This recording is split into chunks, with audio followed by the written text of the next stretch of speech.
Pemirsa Diklat ini, sebelum memulai ibadah BC pada sore ini, saya akan menyampaikan tata tertib yang harus kita perhatikan dan ikuti secara seksama.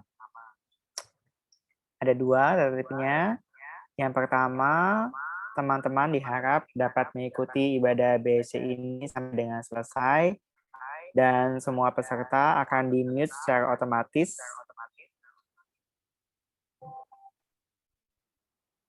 oleh host untuk menghindari noise supaya kita semua dapat beribadah dengan fokus dan nyaman dari awal sampai dengan akhirnya. Yang kedua, teman-teman peserta juga dapat memberikan persembahan nantinya pada sesi persembahan melalui rekening yang tertera di layar. BSC hari ini berbentuk kombinasi, yaitu eksposisi yang akan dipaparkan oleh Bang Febian, dan juga nanti ada kelompok sharing setelah eksposisi melalui beberapa breakout room yang nama kelompoknya sudah ada, dan buat teman-teman yang sudah mendapatkan nama kelompok, harap dapat di-rename pada nama Zoom masing-masingnya. Dimana nanti di kelompok sharing nanti kita bisa men-sharingkan sesuai dengan yang penuntun dan juga dapat mendoakan satu sama lain. Teman-teman peserta juga disarankan untuk dapat menggunakan laptop dan juga earphone atau headset supaya kualitas audio dan videonya dapat lebih baik. Ya, demikian tata tertibnya, dan saat ini mari kita satu hati dalam doa. Mari kita berdoa untuk membuka acara kita pada sore hari ini. Kita berdoa. Tuhan Yesus, terima kasih bila pada sore hari ini kami berkumpul untuk mengikuti BSC 2. Tuhan kiranya mau berkati, lindungi dari awal, pertengahan, sampai pada akhirnya, dapat boleh berjalan dengan baik dan lancar. Untuk Bang Febian sebagai pembicara, dan juga untuk semua pelayan-pelayan Tuhan, semua pemimpin kelompok, dan juga untuk para peserta, dapat boleh menikmati acara ini dari awal, pertengahan, sampai pada akhirnya. Tuhan sendiri yang beracara pada sore hari ini, serta juga mungkin buat teman-teman yang belum sempat datang, Tuhan kiranya tibakan tepat pada waktunya. Sertai buat semua alat perangkat komunikasi yang kami gunakan, sinyal internet, telekomunikasi, semoga semuanya dapat boleh berlangsung dengan baik. Terima kasih Tuhan Yesus, ampunilah Tuhan segala kesalahan dan dosa kami, biarlah doa dan permohonan ini kami panjatkan atas nama Putra Yang Tunggal, Tuhan kami Yesus Kristus. Terima kasih Tuhan Yesus, amin. Ya teman-teman, untuk BSC season ini kita akan membahas kitab Keluaran ya, yang dimana poin utamanya menjadi pembelajaran adalah terkait teologi dunia yang kita kerja. Karena sebagian besar dari kita kan sudah alumni dan sudah bekerja, dan pasti kita memiliki pergumulan di tempat kita bekerja masing-masing. Dimana pada pertemuan sebelumnya kita boleh belajar tentang pengantar kitab Keluaran, dan pada minggu ini kita akan belajar dari Keluaran 1 dan 2 yang betul-betul tentang bagaimana saat bangsa Israel di Mesir pasca Yusuf meninggal dan bagaimana pengenalan tokoh Musa. Dari Keluaran 1 kita boleh belajar bahwa walaupun tampaknya hidup orang Israel di tanah Mesir itu penuh dengan penderitaan ya, mulai dari harus bekerja paksa, harus kehilangan anggota-anggota keluarganya, terutama anak laki-lakinya, tetapi Allah tetap memberkati bangsa Israel dengan membuat mereka tetap bertambah banyak dan berlipat ganda. Dan kemudian kita juga boleh belajar ketika bangsa Israel berseru kepada Tuhan, maka Allah dan memperhatikan mereka. Di dalam pekerjaan kita saat ini mungkin banyak rintangan dan juga banyak tantangan yang kita hadapi yang membuat kita merasakan penderitaan. Tapi biarlah kita boleh kembali diingatkan, bila kita berseru kepada Tuhan, maka penderitaan itu akan bisa kita jalani bersama dengan Tuhan. Mari sebelum menyiapkan diri kita untuk mendengarkan kebenaran firman Tuhan dari Bang Febian, kita naikkan pujian, Dia Hanya Sejauh Doa.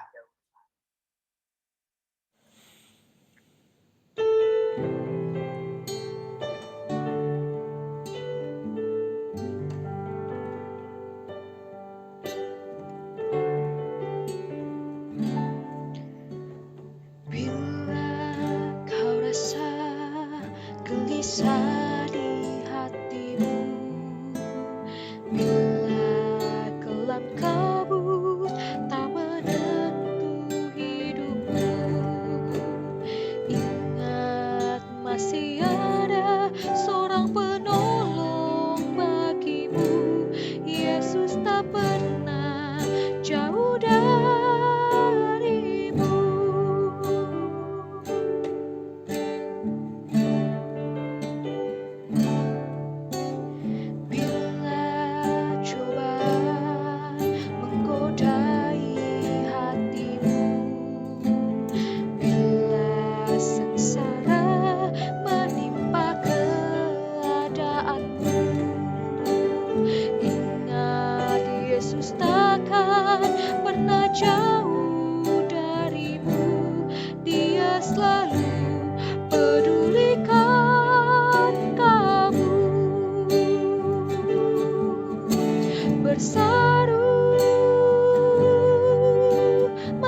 jauh doa.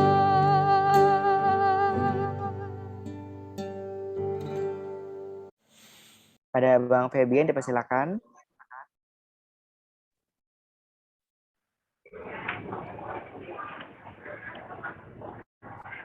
Oke, teman-teman. Syukur kembali bisa ketemu ya kita semua dalam Bible study kita. Kita akan mulai nih masuk dalam pasal-pasal dari kitab Keluaran ya.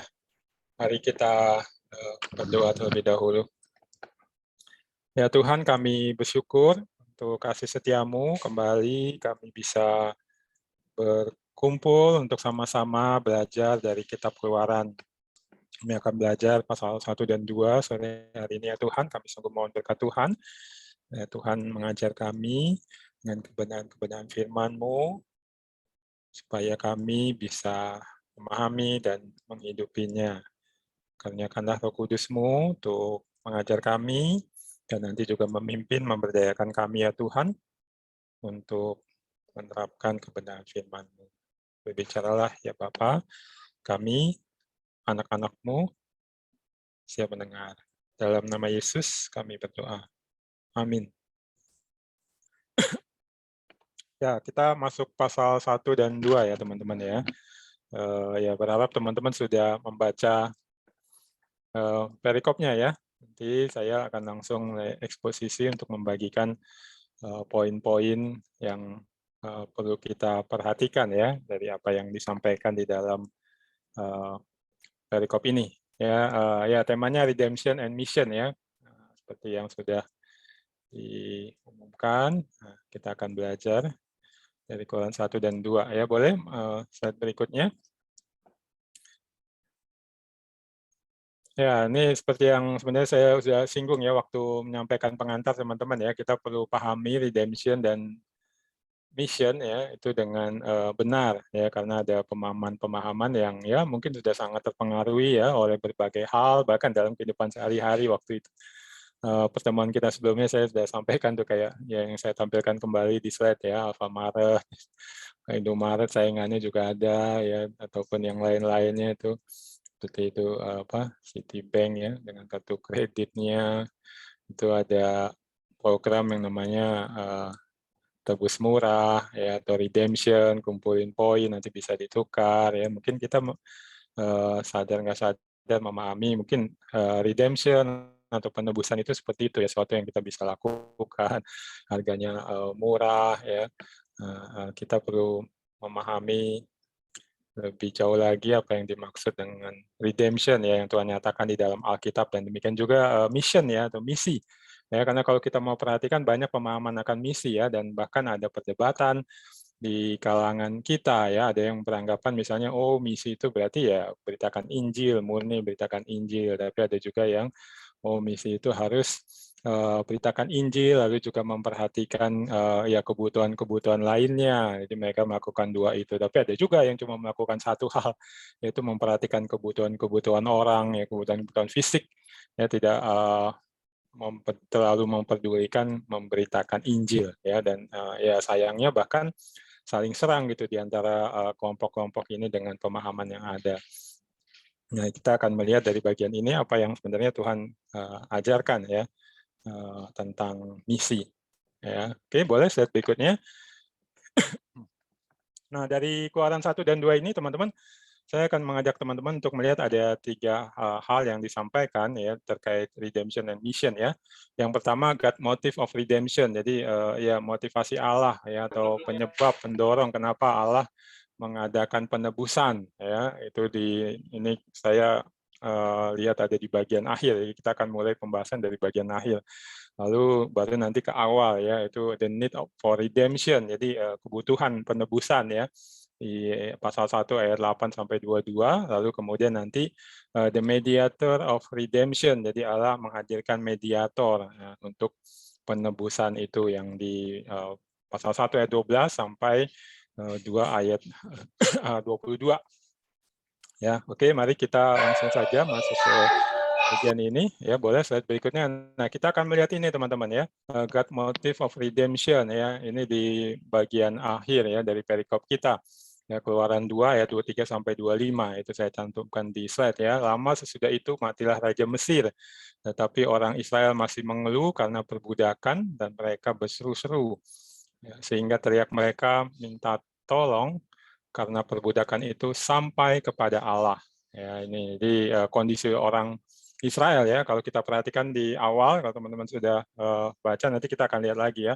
Mereka memang mengalami perbudakan, ya, sangat keras diperbudak, ya, dan lama terus sampai ke ayat 23 ini, ya, raja yang memperbudak mereka di bagian awal itu sudah mati, ya, ada raja yang baru, tapi masih terus diperbudak, dan karena itu mereka, ya, di sini perhatikan dibilang mengeluh, ya. Nah, kata mengeluhnya teman-teman ini orang yang mengerang sangat kesakitan. Ya, kemarin ketika saya pelajarin ini kata mengeluhnya dalam bahasa Ibrani-nya ini cuma ada di sini dan di kitab Yeskiel. Yeskiel, kitab Yeskiel itu digunakan untuk keluhan atau orangan orang yang kedua tangannya patah. Ya, itu teman-teman pernah mengalami patah. Ya, ini dua tangan patah itu ya, pasti sangat sakit ya. Dulu saya pernah di pergelangan tangan saya nih patah teman-teman.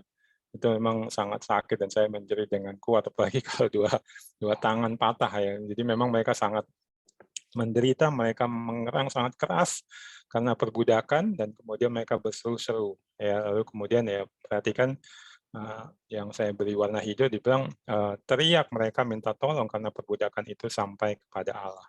Jadi Allah mendengar ya dan itu ditegaskan di ayat 24. Allah mendengar mereka mengerang. Ya, nah ini satu hal yang kalau kita simak teman-teman ini satu hal yang luar biasa tentang Allah kita yaitu dibilang Allah itu mendengar gitu. Ketika teriakan itu sampai kepada Dia.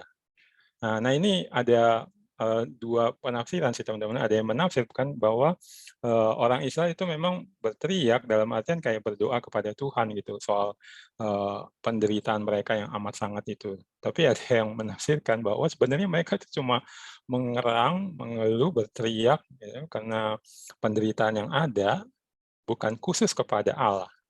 Nah, kalau saya melihat kalimatnya ini kemungkinan menuju ke yang kedua itu. Jadi sebenarnya mereka itu asal mengerang saja gitu. Mereka tidak secara spesial, secara khusus mengerang, ya, mengeluh kepada Tuhan atas penderitaan mereka, tapi itu sampai kepada Tuhan dan Tuhan berespon.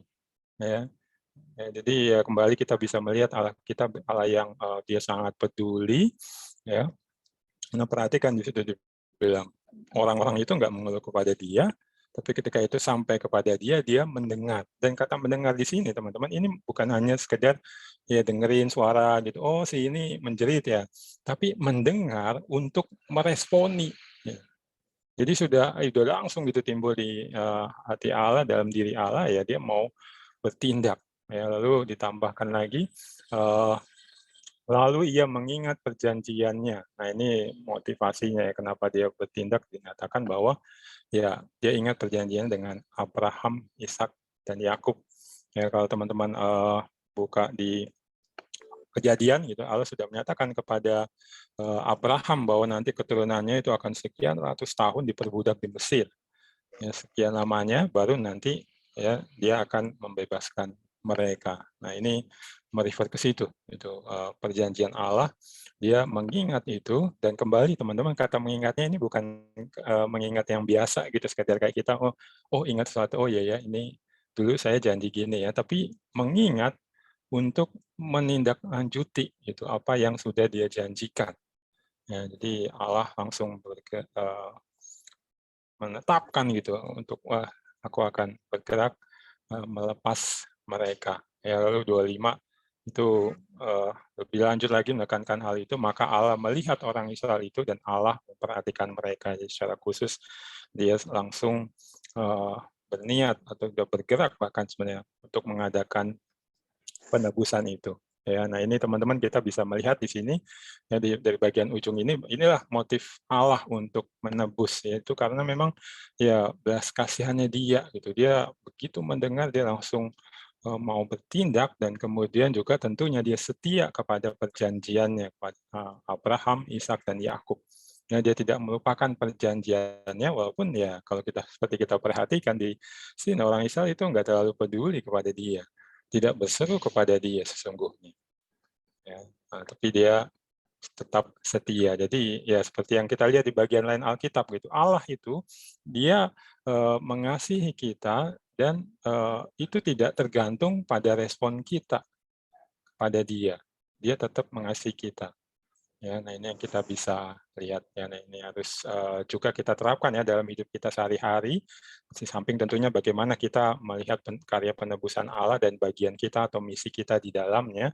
Ya, dalam kehidupan sehari-hari ya mungkin seperti sekarang ini masa pandemi kita banyak ketakutan, banyak penderitaan, kebingungan.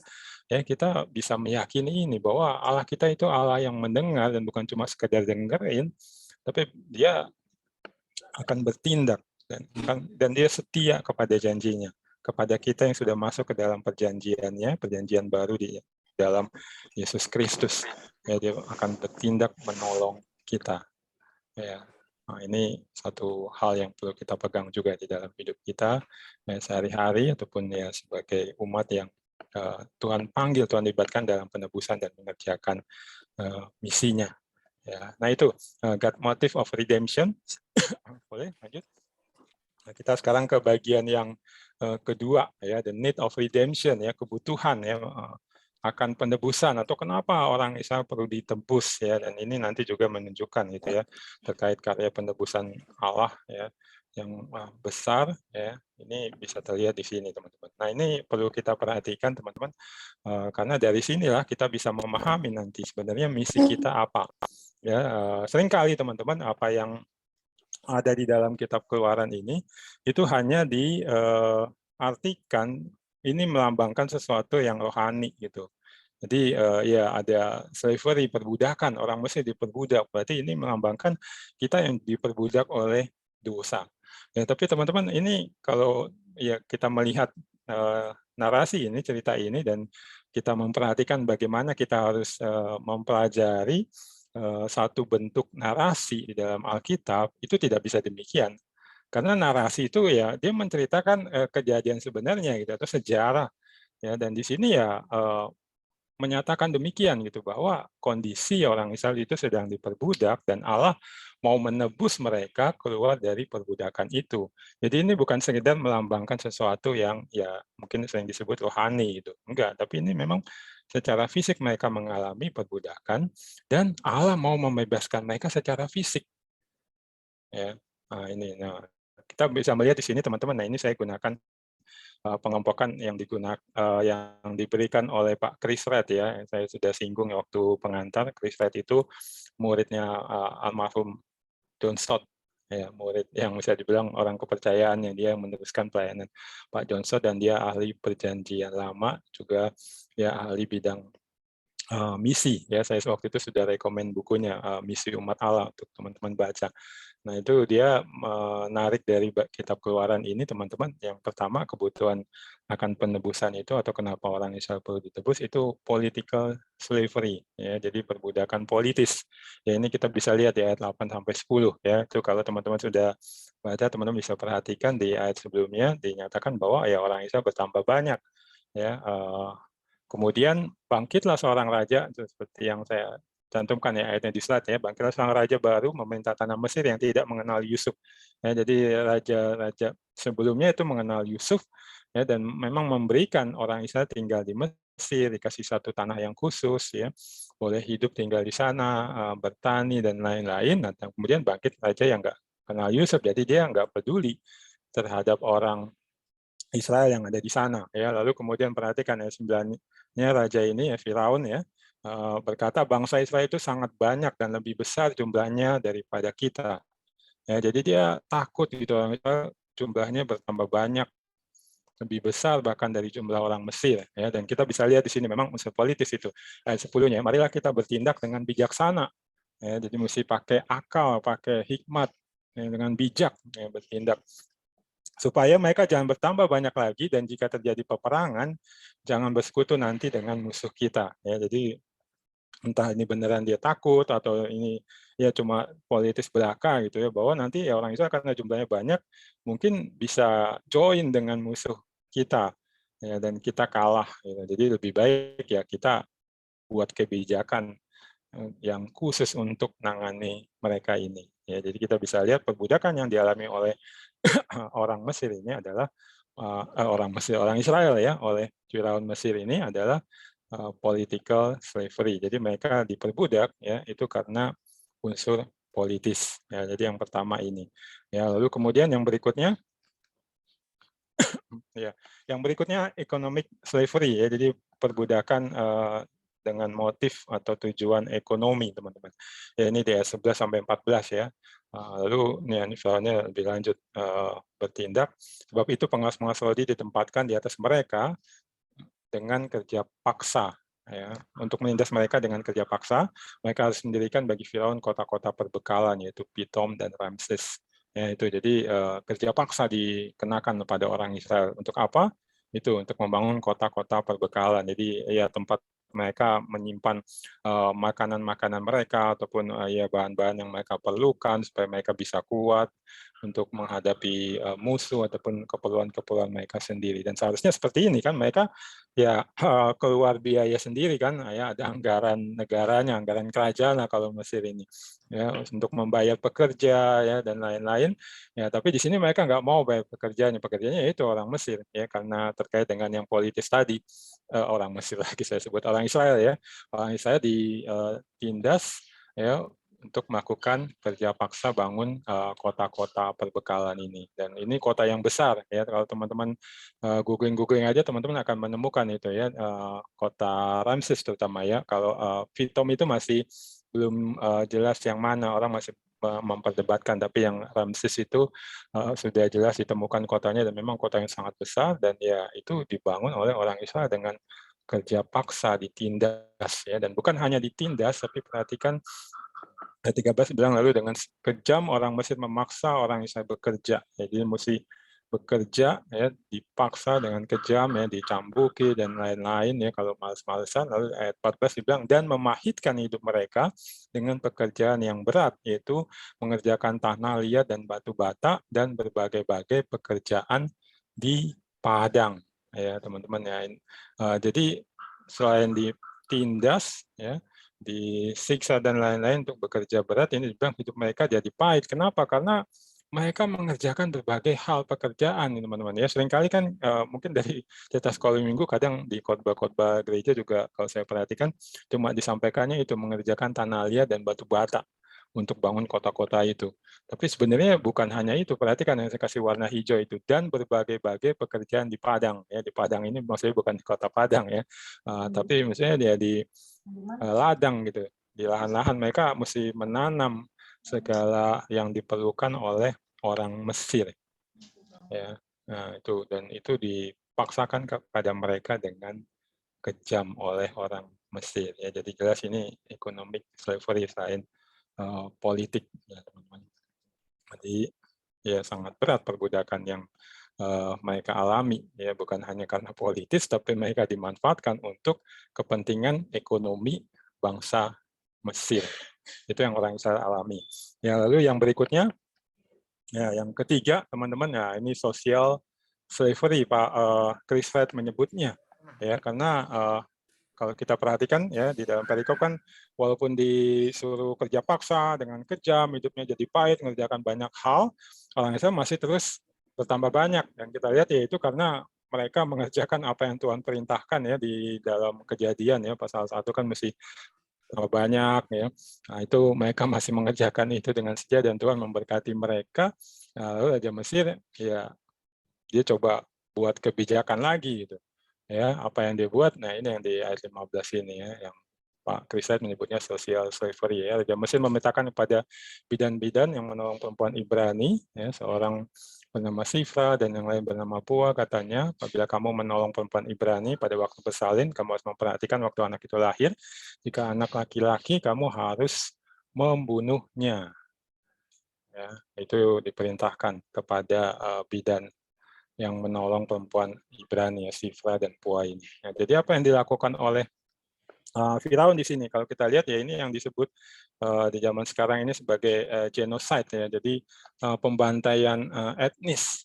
Ya, jadi dia lihat ini sudah dikerja terpaksa, dibuat kejam, hidupnya juga jadi pahit, untuk dimanfaatkan untuk ekonomis demikian rupa, tapi masih bertambah banyak, masih ancaman. Dia lihat ya satu-satunya nggak ada cara adalah genocide ya. Ini dilakukan dan ini ya membuat orang Israel teman-teman ya secara sosial atau kehidupan mereka bermasyarakat itu mereka hidup dalam tekanan dan ketakutan yang konstan.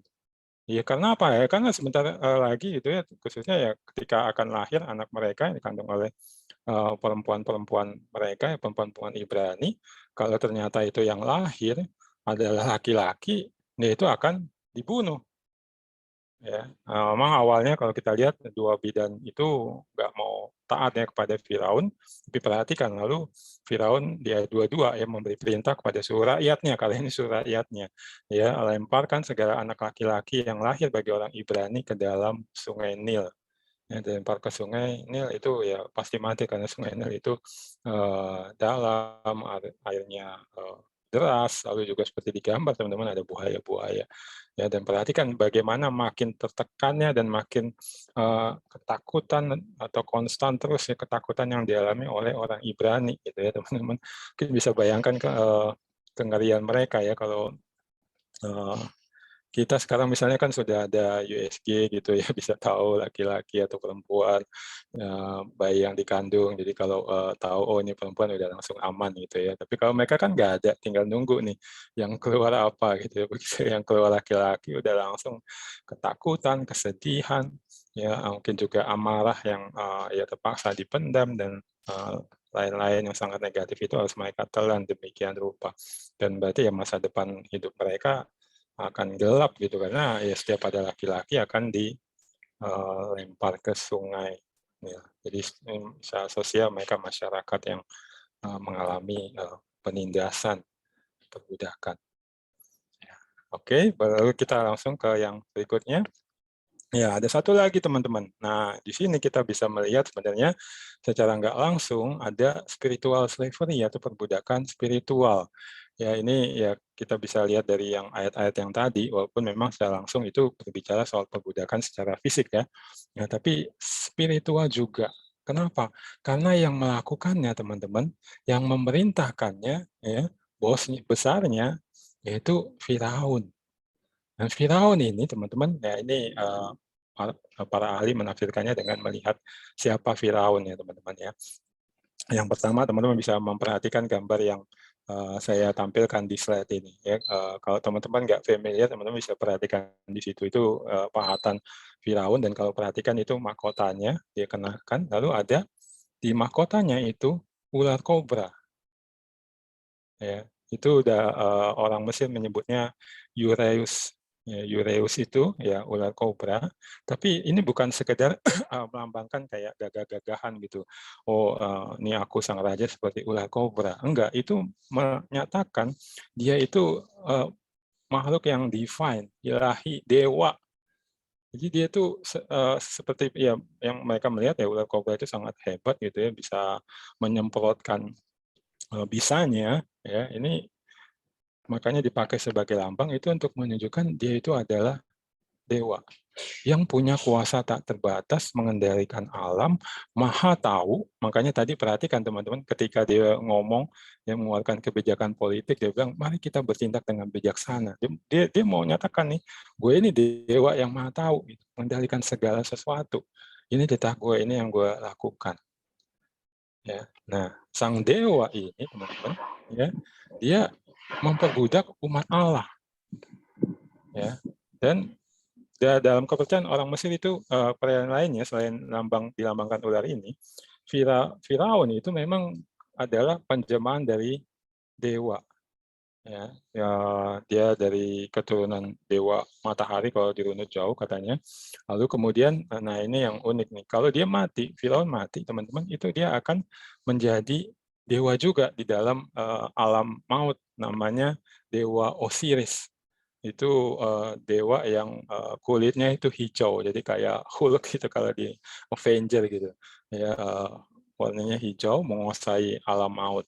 Nah kuasanya dia itu karena Firaun ini mati, kuasanya itu akan beralih kepada anaknya.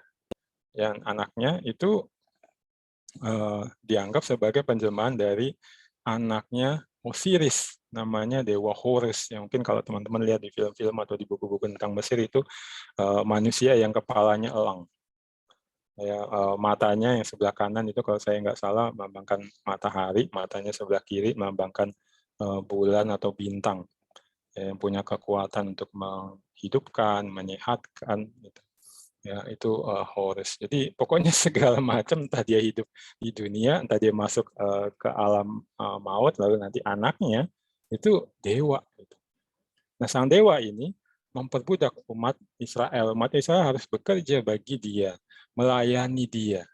Nah, padahal kalau kita lihat di dalam Kejadian, teman-teman, Allah menciptakan manusia, ya itu yang di dalam taman yang pertama itu dikasih tugas mengelola taman itu sebagai ibadah dan pelayanan kepada Allah, kepada Tuhan yang sudah menciptakan mereka.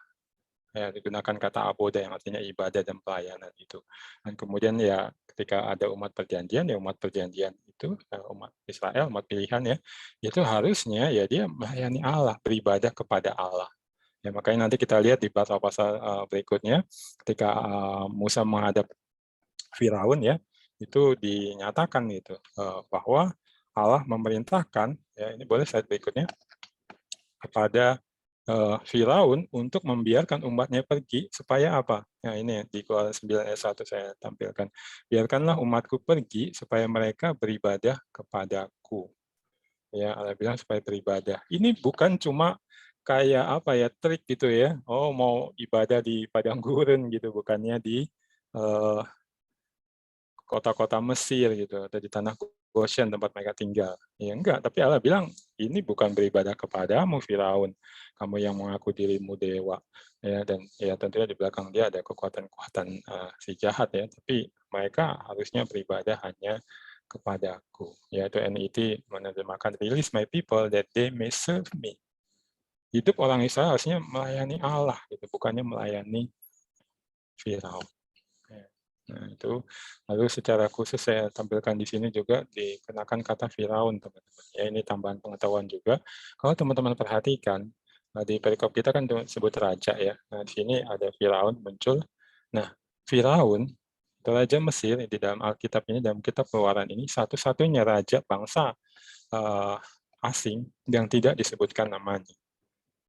Kalau teman-teman perhatikan kan ada raja-raja lain ya nanti di kitab-kitab itu, Raja Babel, Raja Aram ya.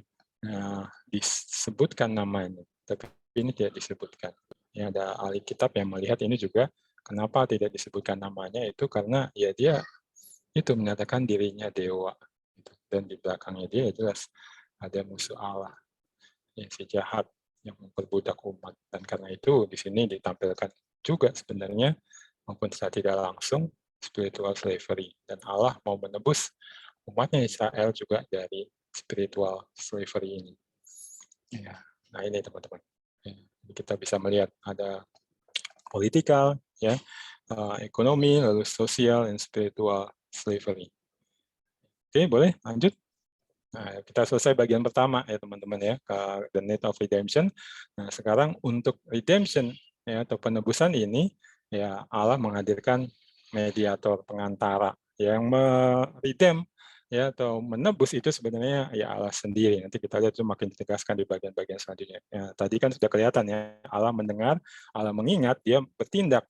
Nah, di sini ya dia bertindak, tindaknya itu dia kirim mediator yaitu Musa ya, ini di pasal 1 ayat 12 sampai 2 ayat 22 ya. Dan di sini kalau kita perhatikan cerita Musa di awal ini dan juga nanti banyak ya di bagian-bagian selanjutnya, ini banyak kesamaan teman-teman ya antara Musa mediator penebusan ini dengan Kristus sang penebus atau mediator yang paling besar terbesar ya, bisa disebut demikian. Kristus ya sama, Kristus kan juga mediator penebus, Musa ini mediator kecil atau melambangkan mediator besar ini. Nah ini banyak samanya, misalnya ini seperti Musa, Yesus lahir sebagai sang penebus ya, dan diselamatkan dari penguasa jahat yang hendak membunuh saat dia lahir ya.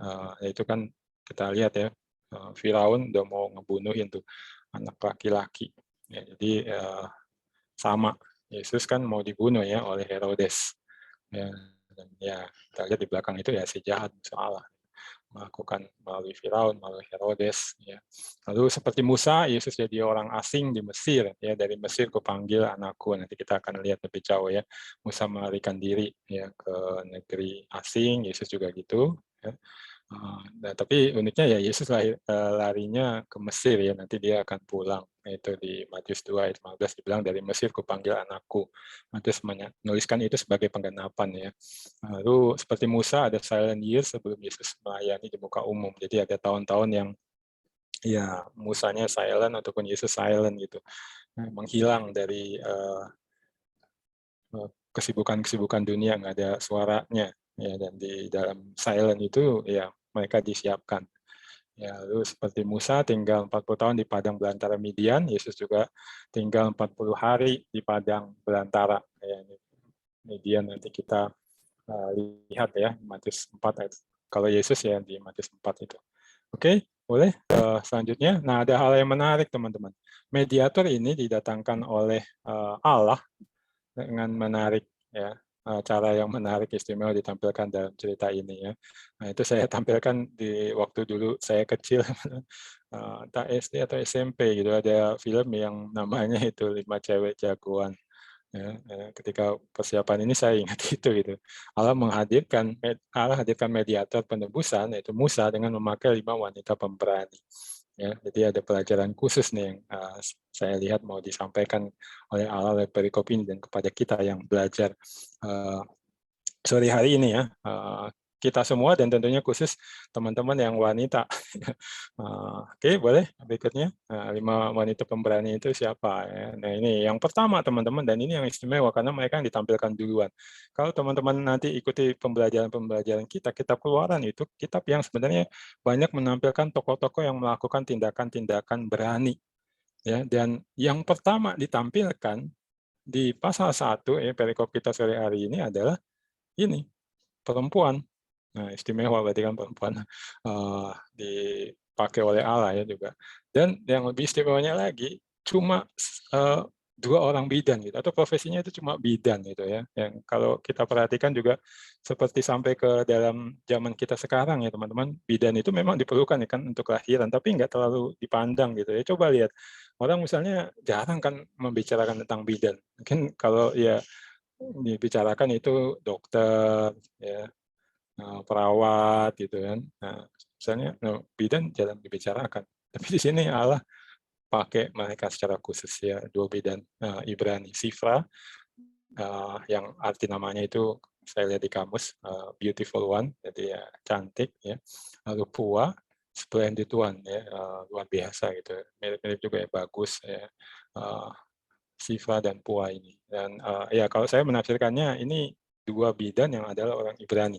Memang ada yang menafsirkan ini orang Mesir, 2 bidan ini, tapi ditugaskan untuk ngurusin perempuan-perempuan Ibrani yang mau melahirkan. Ya, tapi kalau melihat namanya teman-teman, dan saya setuju atau lebih melihat ke situ, namanya nama Ibrani itu, Sifa dan Pua ini. Ya, jadi ya seperti tadi kita udah lihat kan dipanggil oleh Firaun, kalau nanti perempuan Ibrani melahirkan anak laki-laki, ya kamu mesti bunuh. Ya, tapi perhatikan ya, Allah memang menampilkan mereka untuk nanti mediator itu bisa hadir. Ya, dan mereka melakukan bagian mereka dengan luar biasa ya, itu ayat 17 ya. Tetapi bidan-bidan itu takut akan Allah. Ya, jadi perhatikan, mereka sudah hidup dalam perbudakan yang sampai hidupnya demikian pahit, nggak berdaya, nggak bisa apa-apa bangsa Israel secara keseluruhan.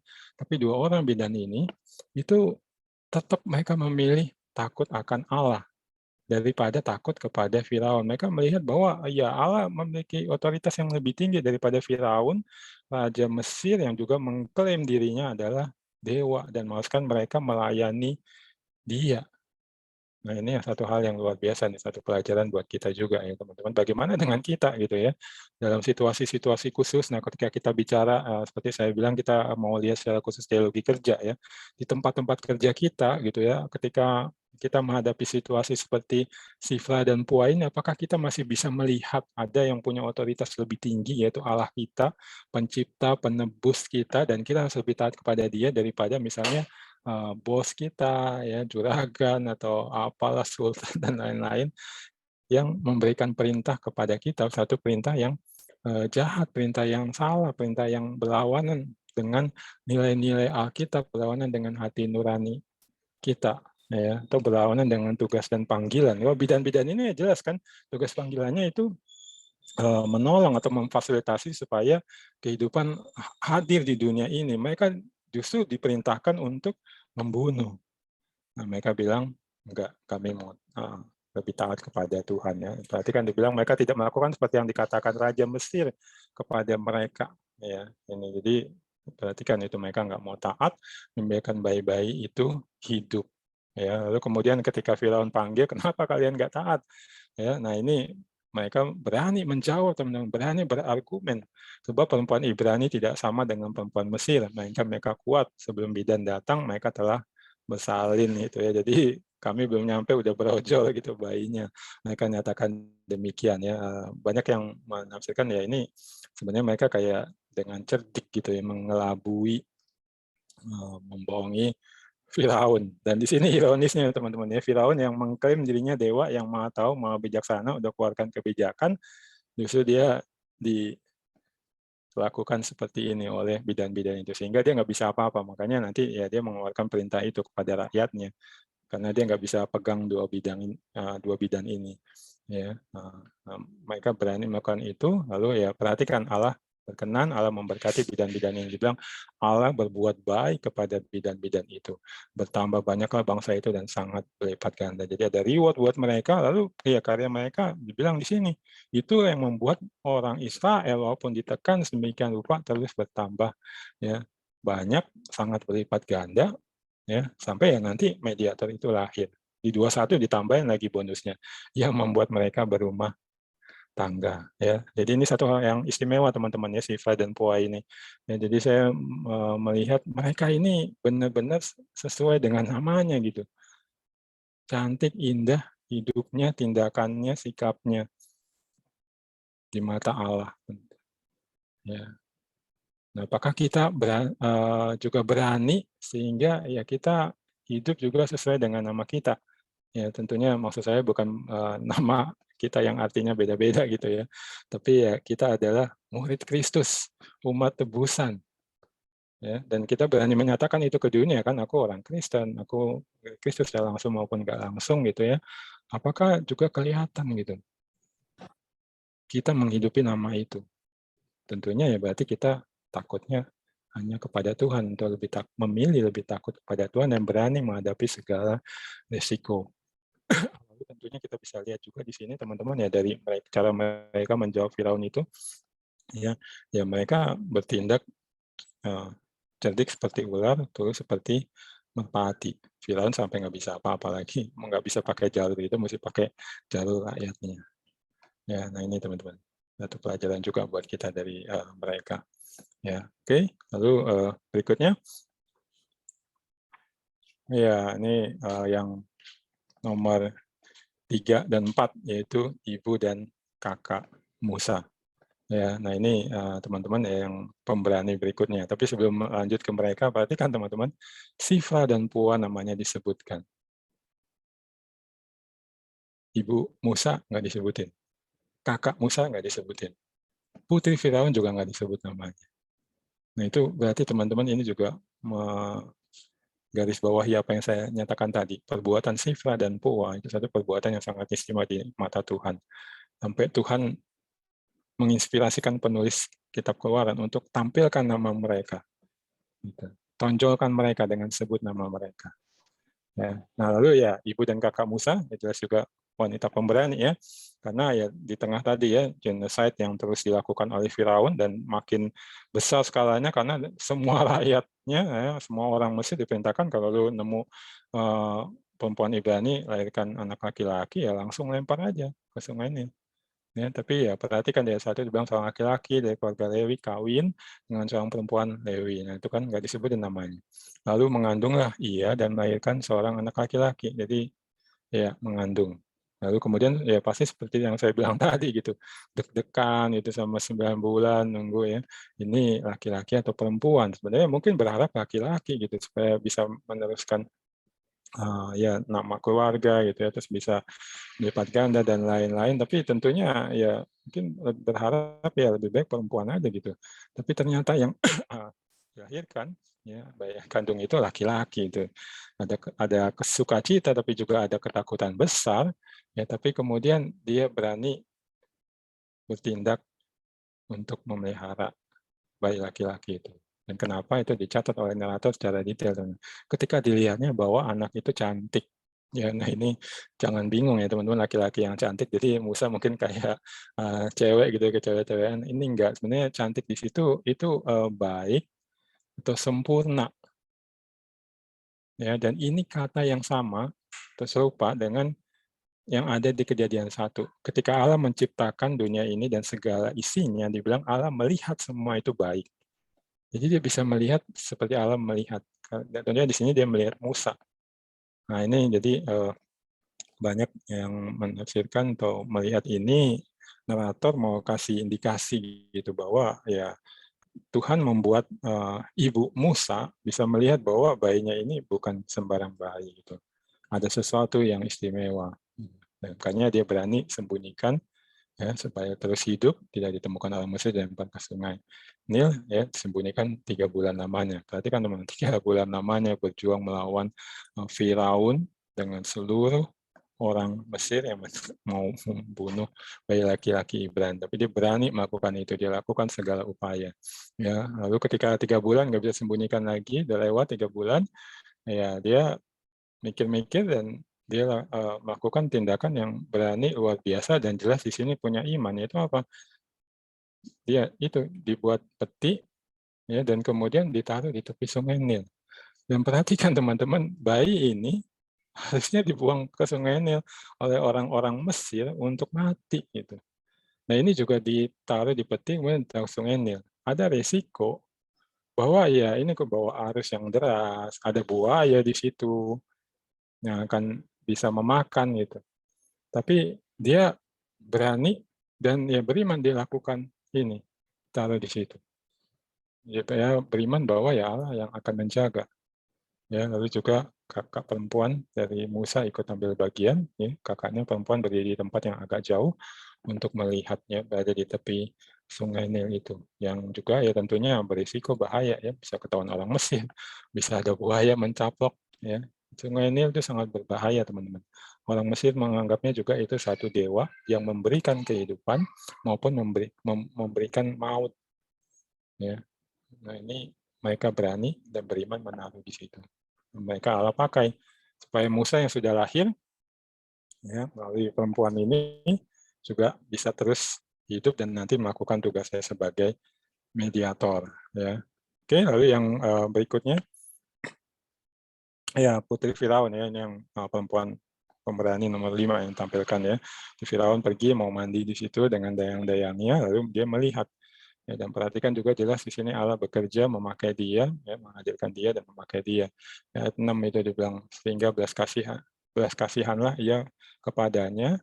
Ya, jadi dia melihat bayi Musa, lalu ada belas kasihan. Dari mana ini bisa muncul? Ya, papanya itu yang tadi itu yang perintahkan genocide itu dengan kejam lempar aja ke sungai. Ya, lalu dia tahu ini bayi Ibrani, tentulah ini bayi orang Ibrani dan dia mengambil tindakan untuk merawat bayi itu. Berarti melawan papanya gitu, dia berani. Ya. Walaupun ya dia orang Mesir sih. Ya. Lalu kemudian ya kakaknya Musa bilang mau nggak dicari pengasuh yang bisa menyusui. Ya, lalu dia bilang ya bawa bayi ini, sesukalah dia bagiku, maka aku akan memberikan upah kepadamu. Ya, jadi Musa bisa disusui, ini satu hal yang bagus ya. Anak disusui oleh ibunya dan dia mau ngebayarin dan tentunya di sini ada beresiko kan nanti bisa ketahuan juga ya kalau dia sembunyikan mungkin lebih aman misalnya. Ya, ataupun ya sudah disusui nggak usah kasih upah, itu juga kasih upah bisa menghidupi keluarga Musa. Ya, lalu kemudian nanti ayat 10 ketika anak itu telah besar dibawanya kepada putri Firaun, jadi sudah besar Musa dikembaliin, mengangkatnya menjadi anaknya, jadi diangkat jadi anak, ya, dan namanya Musa, sebab katanya karena aku telah menariknya dari keluarnya, telah menariknya dari air. Nah, ini jadi diangkat jadi anak, nanti kita bisa lihat Musa akhirnya ia tumbuh besar dengan pendidikan di Mesir dan punya kemampuan yang istimewa. Ya, jadi dia berani juga melakukan itu. Dan risikonya juga bisa ketahuan kan teman-teman, melawan perintah dari Firaun ya, papanya dia. Ya, lalu kemudian ya kelihatan lagi Tuhan juga memakai dia itu ya, kasih nama Musa ya, yang artinya itu telah ditarik keluar dari air. Ya, itu para penafsir melihat ini juga mau menyampaikan tugas Musa, yaitu menarik atau mengeluarkan umat Tuhan dari perbudakan di Mesir. Ya. Nah ini yang perempuan-perempuan pemberani yang Allah pakai untuk menghadirkan sang mediator, memastikan mediator hadir, hidup, dan bahkan tumbuh besar. Ya, nah ini saya pikir pesan buat semua, khususnya yang teman-teman wanita, ya, bagaimana kita juga harus berani, gitu ya. Kalian harus berani seperti perempuan-perempuan ini, ya, berani mengupayakan ya ada kehidupan hadir gitu, anak-anak bisa lahir, ya bisa aman, tumbuh besar, ya itu kan terutama ya tugasnya kaum wanita ya, yang perjuangkan karena ya kalau kita lihat di sini dan kita mau tarik ya anak-anak itu akan menentukan masa depan ya secara umum masa depan kehidupan umat manusia dan secara khusus kalau dia adalah anak dari orang percaya ya dia akan punya bagian dalam pengerjaan misi Allah di waktu ke depan gitu. Jadi kita nggak boleh membiarkan anak-anak kita ya ataupun anak-anak ya orang beriman ya sama saudara seiman lainnya itu terancam hidupnya, terlantar atau dia tidak berkembang, tidak bertumbuh, dia tidak punya pengetahuan, punya kemampuan untuk nanti dia bisa juga dipakai Allah pada waktunya. Nah, mari kita berdoa berjuang untuk hal ini, khususnya di sini ya, harusnya teman-teman yang wanita berjuang di sini dan yang pria-pria mendukung, ya. Oke, nah itu 5 wanita pemberani, ya, melewat mereka Musa dihadirkan, ya. Dan kemudian setelah dia hadir, ya kita lihat Allah juga terus mempersiapkan sang mediator penebusan ini ya dan persiapannya panjang teman-teman ya dan di sini juga nanti ya kita bisa menarik satu pelajaran gitu ya kita kan juga bagian ya dari orang pilihan Allah untuk mengerjakan misinya di dunia ini kita masing-masing ya punya tugas tanggung jawab yang berbeda tapi semuanya punya bagian dalam misi Allah dan ya kita mesti meyakini gitu bahwa Allah akan mempersiapkan kita. Dia sudah, dia sedang, dan terus akan mempersiapkan hidup kita. Nah, perhatikan di sini ditampilkan bagaimana tadi ya dipersiapkan bagaimana dia lahir itu pasti juga berbicara khusus atau memberikan peran khusus kepada Musa lalu lewat kejadian selanjutnya yang di pasal 2 ayat 11 ini ya.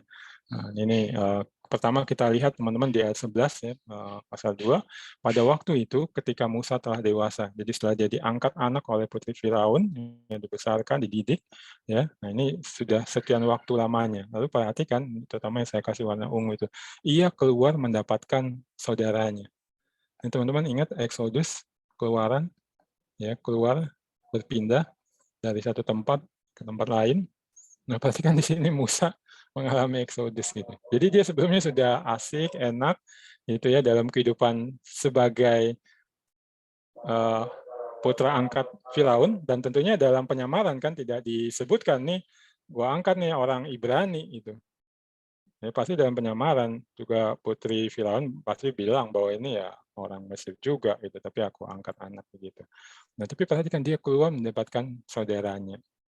Ya, jadi supaya dia bisa menolong umat Allah keluar dari perbudakan, dia dulu mesti keluar dari ya mungkin bisa dibilang kehidupan Mesir ya atau kemesiran yang seperti tadi semuanya mendewakan Firaun, semuanya melayani Firaun.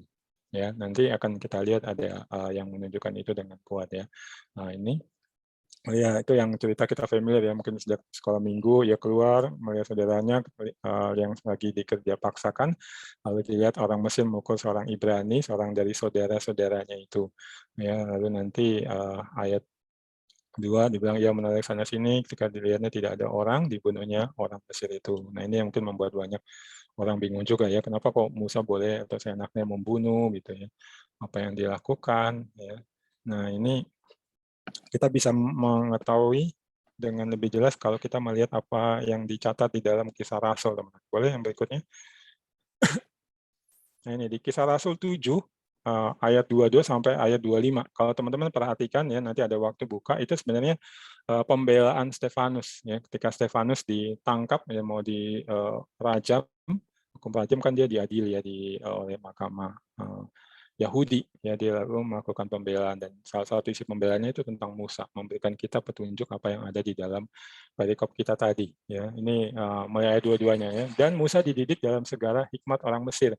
Jadi ya itu diangkat anak lalu dia dididik. Nah itu peran dari putri Firaun itu Allah pakai untuk mendidik Musa dengan segala hikmat orang Mesir. Jadi ilmu-ilmunya orang Mesir, negara yang superpower yang paling maju pada masa itu. Ya, lalu kemudian dan ia berkuasa. Ini saya kasih warna merah garis bawah ya, berkuasa dalam perkataan dan perbuatannya. Berkuasa di situ teman-teman. Ini kan perjanjian baru ya, di dalam bahasa Yunani itu digunakan kata dunamo. Itu dari kata dasarnya dinamis. Dari situ kata zaman sekarang dinamit. Ya, jadi berkuasa dalam perkataan dan perbuatannya itu maksudnya dia punya power yang besar dalam perkataan dan perbuatannya. Dan perkataan perbuatan apa? Nah itu yang digambar yang saya tampilkan di slide teman-teman ya. Ini saya ambil dari film Exodus ya. Ini sudah lama beredar nih teman-teman, film Exodus. Jadi Musa teman-teman. Ya kalau melihat catatan sejarahnya orang Ibrani, Musa itu setelah dididik dalam hikmat orang Mesir, itu dia juga dibesarkan menjadi seorang jenderal. Dan dia memang menjadi jenderal Mesir yang jago, hebat dalam berperang. Ya, banyak bangsa-bangsa lain itu sudah dikalahkan oleh Musa. Musa ya menjadi pemimpin yang hebat dalam berperang. Ya, nah ini dia menjadi pribadi yang seperti itu. Ya. Di satu sisi baik, itu akan membantu dia nanti memimpin umat Israel, ya, bahkan sebelumnya tentunya mengeluarkan dari Mesir, ya. Tapi di sisi lain memberikan dampak negatif, yaitu yang kita bisa lihat di ayat 23. Pada waktu ia berumur 40 tahun, jadi tadi itu peristiwa keluar, ya saudaranya lalu ngebunuh mandor Mesir itu umurnya 40 tahun. Timbullah keinginan di dalam hatinya untuk mengunjungi saudara-saudaranya, yaitu orang-orang Israel. Ya, jadi timbul keinginan hatinya. Nah ini saya kasih warna ungu. Kenapa dia tiba-tiba pengen keluar, datang ke saudara-saudaranya, lihat saudara-saudaranya, menolong saudara-saudaranya. Ya ini Allah sudah bekerja menimbulkan itu di dalam hatinya. Tapi di sisi lain kita bisa melihat sisinya Musa yang masih perlu dibentuk, disiapkan oleh Allah. Itu di ayat 4 dilanjutkan. Ketika ia melihat seorang dianiaya oleh seorang Mesir, lalu ia menolong dan membela orang itu dengan membunuh orang Mesir itu. Ya, jadi dia menolong dengan membunuh, ya kan itu tadi yang di perikop kita. Lalu 25 kasih penjelasan. Pada sangkanya saudara-saudaranya akan mengerti bahwa Allah memakai dia untuk menyelamatkan mereka, tetapi mereka tidak ngerti. Ya, ini sebenarnya apa? Oh, Musa teman-teman udah tahu gitu bahwa Allah punya rencana, dia akan dipakai sebagai mediator penebusan, bebaskan umat Allah dari perbudakan itu. Cuma ya mungkin karena itu dia sudah dididik ya, jadi berhikmat, lalu juga jenderal yang menang perang, dia egonya masih besar gitu. Oh gue hebat, nah, sekarang pokoknya gue udah mau nih maju, bebaskan umat gue. Nah ini ada satu orang Mesir menindas, ya gue bunuh aja, ya itu dia lakukan. Ya, nah, tapi di situ bilang orang Israel tidak mengerti, orang Israel belum disiapkan Allah, atau belum waktunya Allah membuat mereka menerima Musa.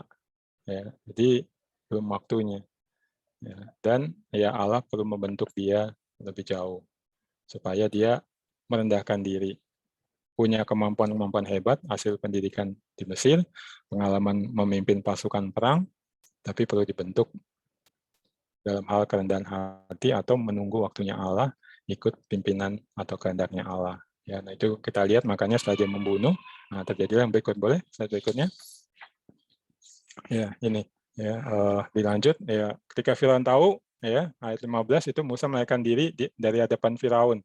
Ya, dia kalah gitu. Harusnya kan dia bisa mengalahkan Firaun, mengeluarkan umat Allah, tapi dia melarikan diri. Akhirnya dia ya akan merendahkan diri, lari ke tanah Midian. Tanah Midian itu daerah padang gurun yang gersam, teman-teman. Ya di sekitar Laut Merah.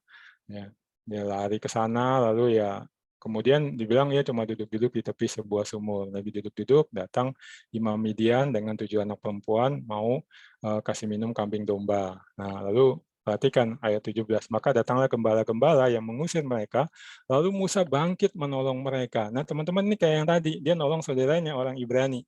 Tapi di sini tidak ada catatan dia membunuh ya gembala-gembala yang mengganggu anak-anaknya, anak-anak perempuan dari Imam Midian itu nggak dibunuh, cuma kayak diusir aja. Lu jangan ganggu nih, biarin mereka datang ambil air. Ya, dan bukan hanya itu, teman-teman lihat apa yang dia lakukan, memberi minum kambing domba mereka. Ini orang yang udah 40 tahun hidup sebagai putri raja, pendidikan tinggi di Mesir, jadi jenderal, ya banyak menang perang, akhirnya dia mau melayani. Jadi Allah membentuk dia untuk merendahkan diri, mau melayani, siap untuk nanti melayani umat Allah. Dan ini terjadi setelah dia lari keluar dari Mesir. Ya. Jadi Allah pakai apa yang terjadi dalam hidupnya. Hal yang kelihatannya nggak enak gitu, tapi sebenarnya itu bagian penting Allah membentuk. Ya mungkin teman-teman pernah atau sedang mengalami serupa ini, ya pandanglah itu juga Allah punya rencana dan mungkin dia sedang mempersiapkan teman-teman. Ya. Oke, boleh lanjut. Ya, lalu persiapannya makin jelas ya. Musa tinggal di Midian itu, ya dia diterima di rumah Imam Midian itu. Ya, lalu ditulis diberikan Rehuelah. Ya, jadi ini nama imannya Rehuel. Ya, diberikan anaknya yaitu Sipora jadi istrinya Musa. Ya, jadi dia settle di situ. Ya, menikah dengan Sipora. Lalu melahirkan anak laki-laki, itu ayat 22 ya. Musa menamainya Gersom, artinya diterangkan oleh Musa, aku telah menjadi seorang pendatang di negeri asing. Dan itu, perhatikan teman-teman, ini lebih tepat seperti aslinya. I have been a foreigner in a foreign land. Ada 2 kali kata asing muncul. Ya, nah ini indikasikan apa? Musa walaupun udah settle, tapi di dalam hatinya dia tahu ini bukan tempat gua bukan di sini. Dia sebenarnya resah, ya walaupun dia bingung mungkin nggak tahu kenapa ya, mesti di mana atau melakukan apa yang menjadi kehendak Allah, tapi dia tahu ini bukan tempat gua. Nah Allah kan kadang membuat kita seperti itu ya teman-teman. Kita mungkin sudah masuk ke satu tempat ya settle ya nikmati ini nikmati itu, tapi kita merasa ini bukan tempat gua. Sini kayaknya gue nggak menghasilkan apa. Nah itu teman-teman mungkin Allah sedang mempersiapkan kamu dan membuat kamu sadar bahwa nanti ada tempat lain buat kamu dan di situ dia mau kamu berkarya bagi dia mengerjakan misinya. Nah itu oke, boleh lanjut? Ya, udah selesai. Jadi kita lihat ya, mediator sudah dihadirkan, disiapkan. Nah, itu selesai sebenarnya cerita bagian kita. Nah, sekarang misi kita apa? Sebagai orang yang sudah ditebus ya, ini the mission of the redeemed ya. Yang pertama ini peduli dan melayani kebutuhan-kebutuhan fisik yang mendesak. Ya, kayak tadi tuh orang Israel kebutuhan fisiknya apa? Dibebaskan dari perbudakan politis, ekonomi, ya, sosial, juga spiritual ya. Nah, yang 3 fisik kan. Nah, ini juga berarti. Lalu yang kedua, boleh klik satu lagi. Ya jelas peduli dan melayani kebutuhan-kebutuhan rohani yang mendesak. Jadi ya misi kita itu ya baik fisik maupun rohani itu. Jangan dipisahkan, jangan pilih salah satu. Lalu juga jangan menyalahkan kalau ada yang mengerjakan yang satu, ya karena dia mungkin melihat memang ya Tuhan panggil dia ke situ ya, bukan karena dia menganggap oh cuma ini doang ya. Itu ya benar berarti memang bagiannya dia di situ. Lalu kalau yang satu lagi bagian kita ya kerjakan itu selama kita tidak menganggap bagian gue cuma ini doang. Inilah yang Allah kehendaki, inilah misi yang Allah berikan. Ya, tapi tentunya yang lebih baik menyadari bahwa kita semua memiliki 2 misi ini, teman-teman, yang fisik maupun rohani. Kita bukan saja memberitakan Injil supaya mereka ya ditebus dari dosa, selamat secara rohani, tapi mereka juga mengalami pembebasan fisik dari berbagai hal yang ya memperbudak mereka. Ya, dosa kan begitu, memperbudak bukan hanya fisik tapi juga rohani, dua-duanya. Ya, jadi saya harap ini makin jelas gitu buat kita bahwa 2 hal ini harus kita kerjakan. Ya, dan ya mungkin kalau kita di lingkup ya pembinaan perkantas misalnya ya, kadang saya lihat kita lebih cenderung menganggap oh pokoknya soal kerohaniannya aja kita tolong. Ya. Nah, itu kalau ada yang agak miring ke situ, nah ini dibenarkan. Ya, dan secara khusus kita melihat bahwa memang kehendak Allah kita bukan hanya care kepada kebutuhan rohani, tapi juga kebutuhan fisik. Nah, misalnya ini beberapa ayat ya, boleh tampilkan? Ya.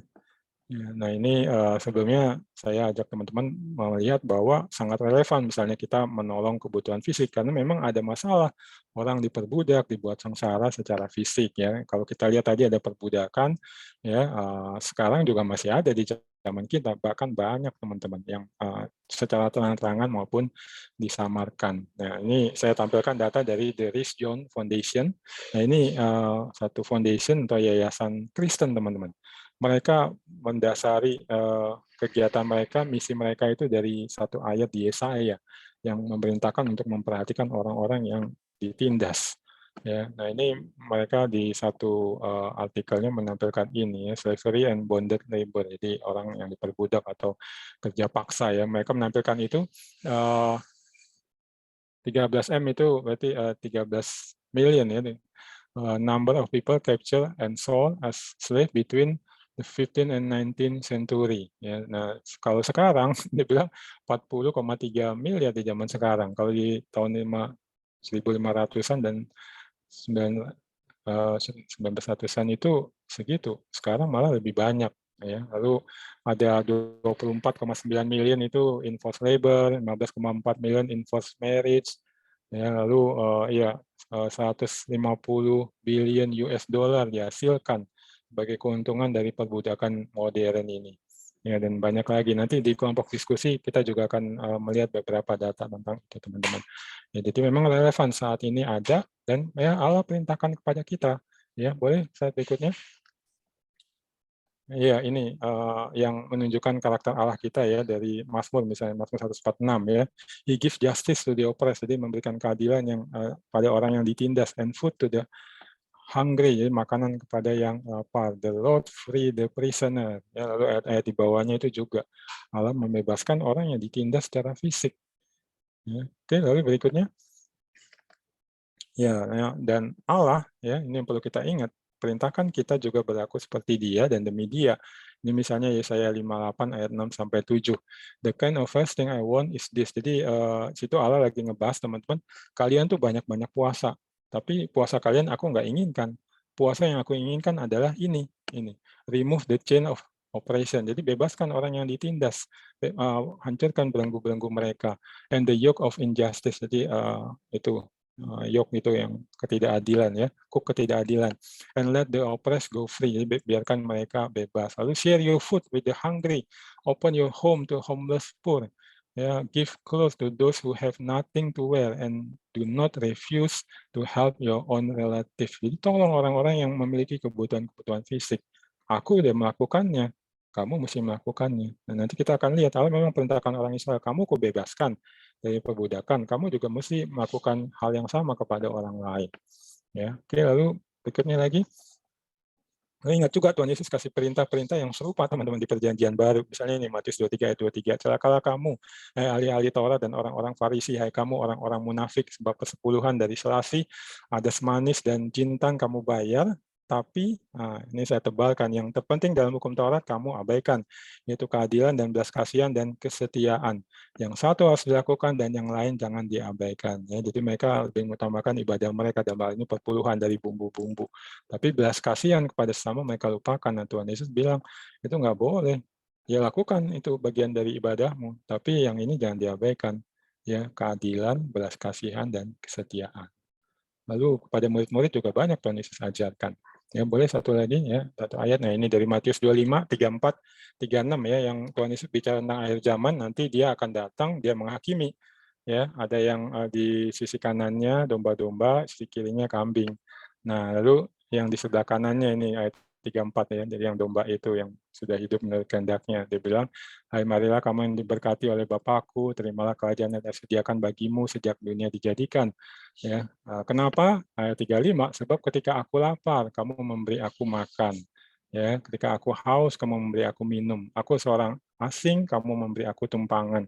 Aku telanjang, kamu memberi aku pakaian. Aku sakit, kamu merawat aku. Aku di dalam penjara, kamu mengunjungi aku. Ya, perhatikan tuh teman-teman. Ya, yang nggak ada makanan, ya lapar kasih makan, yang haus kasih minum, yang nggak punya tempat tinggal kasih tumpangan, ya nggak punya pakaian kasih pakaian, yang lagi di penjara dirawat. Ya kan habis itu orang-orang itu nanya, kapan kami melakukannya untuk engkau? Ya Tuhan Yesus bilang ya ketika kamu melakukannya kepada orang-orang yang mengalami ini. Ya, jadi jelas Tuhan Yesus bilang ya ini penilaian dia kepada kita. Dia sudah kita sudah berkenan kepada dia, menyenangkan dia atau tidak berdasarkan ya kita menolong orang-orang yang punya kebutuhan-kebutuhan fisik ini. Ya. Ya itu teman-teman. Jadi mari jangan lupa misi kita sebagai orang ditebus itu menyangkut dua hal, menolong keperluan fisik maupun rohani. Allah sudah melakukannya, ya, dan kita juga menikmati itu, ya, apa yang Allah lakukan, dia menebus kita, dan bagian kita juga menolong orang lain, mengalami penebusan dalam dua hal itu. Jadi mari kita kerjakan, dan ini memang khusus buat kita, teman-teman. Orang-orang yang dibina di Perkantas kan, ya diharapkan nanti masuk dunia profesi, menggunakan posisi dan keahlian, keterampilan di profesi itu untuk menolong orang-orang dalam kebutuhan fisik sambil kita menyaksikan Kristus membagikan Injil. Dua-duanya itu mesti dilakukan. Jadi jangan hanya salah satu. Ya, oke, saya mau tutup dengan cerita dua orang tokoh sebenarnya ya yang mungkin bisa memberikan inspirasi apa yang saya lakukan ya. Ini salah satunya yang saya favorit, William Wilberforce ya, dia hidup di tahun itu 1759 1833 ya, dia pria yang dilahirkan dari keluarga kaya di Inggris, teman-teman, pendidikannya tinggi, kemudian dia menjadi anggota parlemen.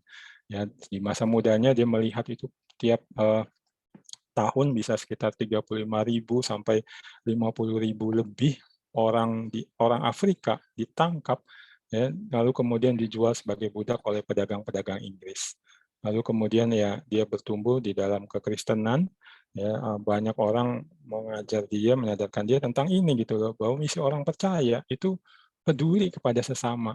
Ya, makanya itu salah satu kutipan perkataannya yang terkenal itu, it is the true duty of every man to promote the happiness of his fellow creature to the utmost of his power. Jadi tugas tiap manusia itu mengupayakan kebahagiaan sesama manusia dan harus diupayakan dengan ya segenap kekuatan yang dimiliki, dia bilang demikian. Dan dia berjuang teman-teman untuk menghapuskan perdagangan budak. Itu belasan tahun dia lakukan. Dia masuk parlemen, lalu dia coba ajukan undang-undang, ditolak, belasan tahun kemudian baru diterima. Perdagangan budak di Inggris harus dihapuskan. Lalu habis itu teman-teman dia berjuang lagi untuk apa? Emansipasi. Para budak harus dibebaskan jadi manusia yang punya hak dan kewajiban yang sama sebagai manusia dengan manusia lainnya. Ya, itu dia perjuangkan, dan kali ini dia perjuangkan sampai dia sakit-sakitan, dan dia akhirnya ya berbuah perjuangannya, dia dengar akhirnya parlemen Inggris mengeluarkan undang-undang untuk emansipasi kepada para budak di seluruh Inggris maupun di seluruh jajahan Inggris yang banyak banget itu, teman-teman. Dan dia dengarnya itu 3 hari, teman-teman, sebelum dia mati. Dan dia lagi di tempat tidurnya karena udah sangat nggak kuat. Jadi maksudnya apa? Dia berjuang sampai akhir hidupnya. Dan bukan hanya itu dia lakukan, bukan hanya di parlemen, tapi dia memang misalnya 1/4 dari gajinya itu dibagikan langsung kepada orang miskin. Dan banyak lagi dia buat yayasan-yayasan, lembaga-lembaga di mana dia terlibat langsung untuk menolong orang yang ditindas, kaum miskin, anak-anak terlantar, dan juga para budak. Ya, nah itu. Lalu kemudian yang terakhir, boleh? Ini, ini namanya Kristina. Ini kan lagi rame ya, Ukraina diserbu oleh Rusia ya atas perintah Putin. Kemarin beberapa hari lalu teman-teman sambil olahraga saya nonton TV, saya sepeda statis, lihat ada ini wawancara itu namanya Kristina ya, itu English teacher, jadi guru bahasa Inggris di Ukraina, dan seperti banyak warga Ukraina sebenarnya dia udah mau lari ke negara lain ya dengan mobil sama suaminya menuju ke perbatasan supaya bisa selamat dari peperangan. Nah, cuma di perjalanan ini di wawancara CNN itu diceritakan gitu bahwa dia ketemu gitu dengan sesama begitu banyak orang Ukraina yang juga mau lari ke luar karena kota-kotanya udah diserang habis-habisan oleh Putin. Dan kemudian ketika dia melihat itu teman-teman, dia buat keputusan, yaitu apa? Akhirnya dia buat keputusan untuk tetap tinggal di Ukraina. Tinggal untuk apa? Menolong orang-orang yang mengalami serangan itu dan berusaha keluar. entah dia bantu untuk bisa dapat kendaraan, ya, atau kasih petunjuk di mana ke perbatasan, dibantu makan, minum, atau dikasih tempat tinggal sementara. Walaupun resikonya ya itu, dia akan terus tertinggal dan mungkin bisa mati jadi korban perang. Dan yang membuat saya ya sangat kaget adalah apa, teman-teman? Nah, setelah sekian lama diwawancara, itu ditanya, kenapa kamu melakukan? Simpel, dia bilang, karena Alkitab mengajarkan untuk care, peduli sama orang yang kesulitan, tertindas, kelaparan, terancam hidupnya. Ya, dan namanya Kristina, teman-teman. Tulisan Ukrainanya itu kayak gitu. Nah, ini ya dari mana? Kristus. Ya, dan dia kayak Siva dan Pua juga. Dia seperti namanya, atau namanya berbicara kuat, menyaksikan tentang Kristus. Bahkan sampai disiarkan oleh CNN. Tapi tindakannya kan sederhana ya, nolongin sesama. Dan langsung gitu, dia nggak nunggu sampai banyak yang udah saya dikuasai, dijajah oleh Putin, langsung dia bergerak, walaupun ancamannya itu. Ya. Nah ini teman-teman. Jadi itulah ya penebusan ya, dan cakupan misi yang merupakan misi kita. Ya, bukan saja peduli kepada hal spiritual, tapi juga membebaskan orang atau menolong orang dari kebutuhan-kebutuhan fisik. Ya, mari kita berdoa. Ya Tuhan, terima kasih kami boleh belajar dari pasal 1 dan 2 ini tentang penebusan. Yang kami lihat itu adalah inisiatif-Mu, Engkau yang melihat, mendengar larangan keluhan orang Israel, dan Kau ingat akan perjanjian-Mu, Engkau segera bertindak untuk membebaskan mereka. Mereka mengalami perbudakan, baik secara fisik maupun spiritual, dan Kau membebaskan mereka dari keduanya. Engkau memberikan mediator, yaitu Musa, dengan memakai secara khusus kami juga tadi lihat atau belajar 5 perempuan yang pemberani itu. Ya Tuhan, biarlah ini semua mengingatkan kami akan Engkau, Allah, yang rindu membebaskan umat manusia yang mengalami penindasan, baik fisik maupun rohani, supaya mereka bisa keluar dari penindasan itu dan hidup beribadah melayani Engkau. Inilah misi kami sebagai orang-orang yang telah Engkau tebus. Dan secara khusus lewat berbagai pembinaan yang Tuhan berikan, yang kami bisa nikmati sejak siswa, sejak mahasiswa, Engkau telah memberikan kami visi misi di mana kami akan Engkau pakai untuk berkarya dari profesi kami. Baiklah profesi kami menolong kebutuhan-kebutuhan fisik orang, ataupun juga kami memberitakan Injil, menceritakan tentang Kristus. Ya Tuhan, biarlah ini kami ingat dan kami kerjakan. Kalau mungkin ada pemahaman-pemahaman yang salah atau yang kurang, biarlah ini kembali mengoreksi.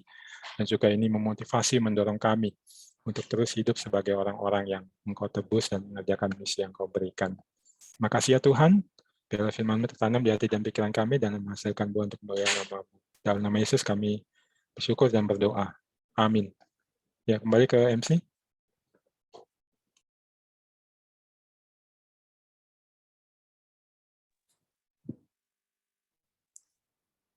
Ya, terima kasih untuk Bang Febian, untuk firman Tuhannya pada sore hari ini. Dan teman-teman, pada saat ini kita akan mengumpulkan persembahan. Jadi teman-teman bisa nanti lihat ya di layar masing-masing ada 2 cara bagaimana teman-teman bisa mengambil bagian untuk mendukung pelayanan BSC ini. Teman-teman bisa mengirimkannya nanti melalui 2 metode transfer, ada melalui GoPay atau Bank BCA dengan nomor yang sudah tersedia di layar teman masing-masing. Dari keluaran 1 dan 2 yang disampaikan Bang Febian tadi, kita boleh melihat kembali tentang tokoh Musa, bagaimana Musa yang di keluaran 2 dia melarikan diri dari hadapan Firaun hingga terkena Midian karena dirinya hendak dibunuh terkait dengan insiden pembunuhan yang dilakukan Musa terhadap salah seorang Mesir yang dia bunuh dan dia sembunyikan mayatnya dalam pasir. Tapi dari sana nanti Tuhan akan panggil Musa untuk menjadi penebus bangsa Israel keluar dari tanah perbudakan. Dalam kita sehari-hari di dunia kerja, kadang-kadang ketika kita menghadapi persoalan juga dalam pekerjaan kita, terkadang kita ingin lari dan ingin bersembunyi dari semuanya, Tetapi yakinlah Tuhan percaya dan Tuhan tahu segala persoalan kita dan dapat memberikan jalan keluar kita. Mari sambil menaikkan persembahan kita dan meresponi firman Tuhan tadi, kita naikkan lagu pujian Allah Maha Tahu.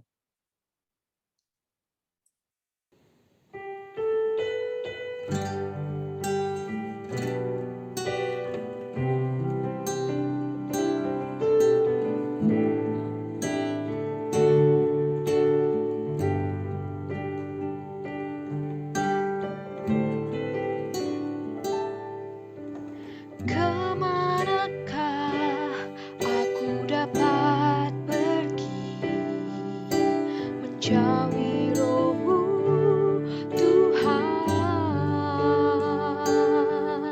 Ku berlari mendaki ke langit, namun Engkau ada di sana. Aku terbang dengan sayap fajar, diam di ujung bumi. Namun tangan-Mu menuntunku selalu, bawaku mendekat padamu. Engkau Tuhan Allah Maha Tahu, betapa dahsyatnya kuasa-Mu, hadirat-Mu kini penuhiku, bawaku mendekat padamu. Engkau Tuhan Allah Maha Tahu, betapa dahsyatnya kuasa-Mu, hadirat-Mu kini penuhiku, bawaku mendekat padamu.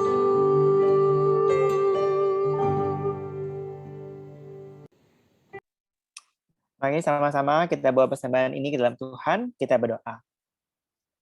Tuhan, terima kasih atas segala berkat Tuhan, dari segenap kebenaran firman Tuhan yang kami boleh dengarkan, dan pada saat ini kami mau mempersembahkan sebagian daripada apa yang kami punya untuk persembahan kami untuk pekerjaan Tuhan di pelayanan BSC ini, biar dapat boleh digunakan oleh para pengurus Tuhan yang ada, sehingga pelayanan ini dapat terus boleh berjalan dengan baik dan membuat orang-orang yang di dalamnya boleh bertumbuh dalam pengenalan akan kebenaran firman Tuhan saja. Terima kasih Tuhan Yesus, ampuni segala kesalahan dan dosa kami. Kami berdoa atas nama Putra yang tunggal, Tuhan kami Yesus Kristus. Terima kasih Tuhan. Amin. Ya teman-teman, setelah ini nanti akan ada pengumuman dari tim PA kepada tim PA, dipersilakan. Ya, selamat sore teman-teman. Sebelum kita masuk ke sharing kelompok, ada beberapa pengumuman yang akan saya bacakan. Nah, yang pertama, mungkin bagi teman-teman yang belum tergabung dalam kelompok PA tetap atau belum membalas dari konfirmasi tim PA, nanti teman-teman yang masuk ke kelompok mungkin bisa konfirmasi ke pemimpin kelompoknya atau nanti bisa hubungin tim PA Jakarta. Dan selanjutnya untuk teman-teman yang mungkin belum sempat mengikuti Bible Study sebelumnya yang belajar dari kitab Hakim-Hakim, teman-teman bisa cek di tim YouTube tim PA Jakarta karena sudah diupload semuanya bagi eksposisi di sana. Dan juga mungkin bagi teman-teman yang ketinggalan untuk BSC pertama kemarin di pengantar kitab Keluaran juga sudah diupload di YouTube di channel tim PA Jakarta. Dan selanjutnya untuk konfirmasi kehadiran BSC selanjutnya, teman-teman cukup memberi konfirmasi lewat email yang akan dikirimkan tim PA Jakarta, sehingga akan memudahkan setiap tim PA untuk menyusun kelompoknya nanti. Dan Tuhan juga bersyukur untuk setiap pelayan yang Tuhan percayakan untuk melayani di BSC pada hari ini. Syukur untuk Bang Feb sebagai pelayan firman Tuhan yang menyampaikan eksposisi tadi, dan juga ada Bang Finis sebagai MC, Kak Ripka sebagai singer, dan Bang Tunggu sebagai pemusik. Ucap syukur untuk setiap pelayan yang Tuhan percayakan. Dan untuk PSS selanjutnya akan dilaksanakan pada tanggal 19 Maret 2022 dengan tema God's Call, dan bentuknya akan berbeda. Mungkin hari ini ada eksposisi, dan untuk PSC selanjutnya bentuknya adalah PA kelompok. Jadi teman-teman diharapkan bisa membaca terlebih dahulu Keluaran pasal 3 ayat 1 sampai 12. Nanti kita akan belajar lebih banyak di PA kelompok. Seperti itu. Dan kita akan masuk ke pembagian kelompok sharing dari host. Boleh untuk membentuk kelompoknya. Terima kasih.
Halo Kak Ari, Kak Fiona, boleh bergabung di breakout room-nya ya?